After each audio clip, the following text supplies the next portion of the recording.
Prime Minister Modi is in Kuwait for a 2-day visit, and the country has accorded its highest honor to the Prime Minister there. This is a breaking news development that we are coming up with. Kuwait has bestowed its highest honor, the Order of Mubarak Al-Kabeer, to the Prime Minister. This is the 20th international honor given to Prime Minister Modi by a country. The Order of Mubarak Al-Kabeer is a knighthood order of Kuwait. This has, of course, been accorded to the Prime Minister during his 2-day visit to the nation. The order is awarded to heads of state and foreign sovereigns and to members of foreign royal families in a sign of friendship. It has, in fact, previously been awarded to foreign leaders like Bill Clinton, Prince Charles and George Bush. And now today the award, the honor, the Order of Mubarak Al-Kabeer has been accorded to Prime Minister Modi. Let's go across to Abhishek Kapoor, Senior Executive Editor, joining us on the phone line to give us more details. Abhishek, a very good afternoon to you. This is a big honor that the Prime Minister is receiving, and the 20th such international award. What really is the significance of this honor? Well, the significance obviously is the kind of connect that Prime Minister establishes with the leaderships, with the people of the countries he travels to. And you rightly mentioned this is the 20th or 21st such award, the highest civilian award being given to Prime Minister. And in the case of Kuwait, now if you look at it, this is the first time in the last 43 years that an Indian Prime Minister is visiting that nation. And remember, it's just across the Arabian Sea. I mean, it's like a pond, so to say, in the modern parlance. Till 1961, Kuwait was using Indian currency. Rupee was the currency of transaction for trade. And in its pre-oil days, Kuwait was effectively dependent on India for its basic needs. And now also about 1/5 of the population there is Indian, and yet you have a Prime Minister visiting after 43 years. So in a way, awards like these really mean a lot in terms of these respective nations recognizing Prime Minister Narendra Modi's personal touch in elevating and contributing to the relationship wherever he travels. So, and particularly in this geography, in the Middle East or West Asia, if you look at it, and predominantly Muslim nations, so Saudi Arabia, Afghanistan, Palestine, Maldives, United Arab Emirates, Bahrain, all these nations, Egypt, in fact, all these nations have given their highest civilian honors to the Prime Minister, and Kuwait now joining that long list of those nations that have bestowed this honor on Narendra Modi. Obviously, as I mentioned, the personal energy and the commitment that he brings to each relationship, the manner in which he engages, and provides India as a nation that can be banked upon, that can be trusted in hours of need and crisis, from Maldives to Papua New Guinea to Fiji, and during the COVID period, the rest of the world.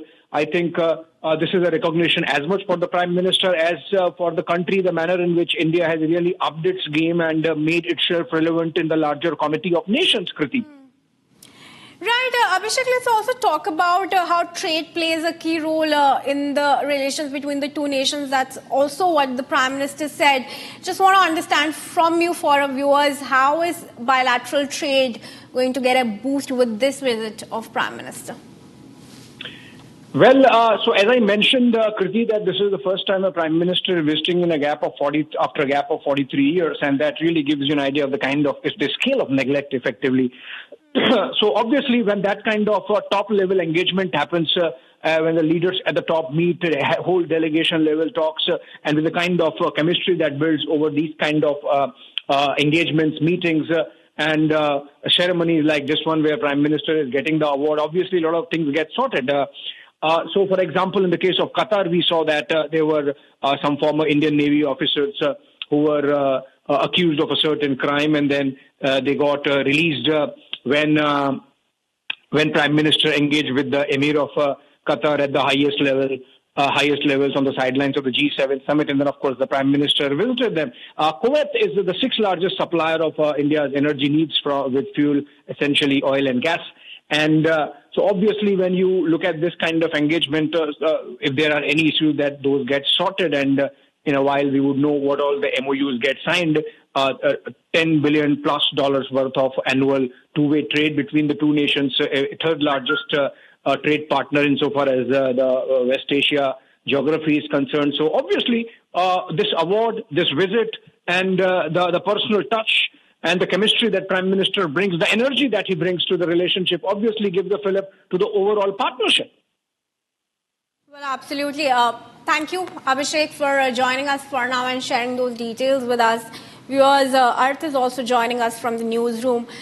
Now, Arth, one of the major outcomes of the relation and the visit of Prime Minister to Kuwait was that the friendship that the two nations share has now been elevated to that of a strategic partnership. India and Kuwait are now technically and officially strategic partners. How does that change? What effect does it bring to the two nations? Well, Kriti, it's a big development. Like yesterday, we saw Prime Minister Modi, while engaging with the Indian diaspora in Kuwait, he said how a strategic pillar, or how a pillar of the relationship, of the bilateral relationship, is built on innovation, and how India will help Kuwait in every possible way, be it building smart cities, be it building, be it in the field of technological innovation. PM Modi was very clear with his statements that India will be a helping hand to Kuwait, and now he has been also conferred with the highest civilian honor of Kuwait, like he was conferred with the highest civilian honor in Dominica and Guyana. This shows India's time and again the engagement repeated by India, the voice of the Global South, and how India will emerge as the voice of the Global South and connect with Global South countries. This alignment, this policy vision is also being highlighted by Prime Minister Modi's Kuwait visit, and this comes as a big development. As like Abhishek mentioned, 1/5 of the Kuwaiti population is Indian. We have a huge diaspora, and Prime Minister Modi in the Hala Modi event stated how he feels proud of the Indian diaspora in Kuwait and how they play a big role in contributing to the economic remittances that India is getting as well. So this relationship, indeed, Kriti, there is a lot to witness ahead in the field of innovation, technology, and definitely both the countries aspire to grow, and that is what keeps the relationship alive, and that is what will take the relationship ahead from now. Back to the studio, Kriti. All right, well, thanks, Arth, for joining us. Let's also tell our viewers that upon his visit to Kuwait, the Prime Minister said that he's too delighted with the visit. He also thanked His Highness the Emir of Kuwait, Sheikh Mishal Ahmed Al Jaber Al Sabah, for the gracious invite. That's the post that has been put out by the Prime Minister. In fact, he also went on to add how the visit holds special significance and marks the first visit by an Indian Prime Minister in over 4 decades. In fact, the Indian Prime Minister also went on to say that India and Kuwait continue to share a deep and historic bond, and the relationship between both the countries has always been one of warmth and friendship, and that the cross currents of history and exchanges through ideas and commerce have brought people close and together.